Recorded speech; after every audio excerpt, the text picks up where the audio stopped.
Hi everybody and welcome. Today I have Sennheiser Apple's headphones and I'm going to show you how to compare them with your MacBook. At first you have to power them on. To do so, hold the power button until this light is flashing green.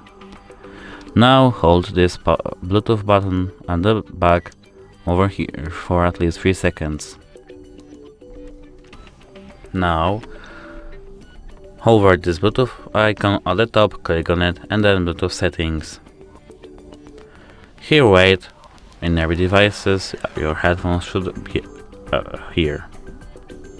As you can see, Apple's H3 Pro. We have to hover them and then click connect. And that's it. Hope it helps you. Goodbye.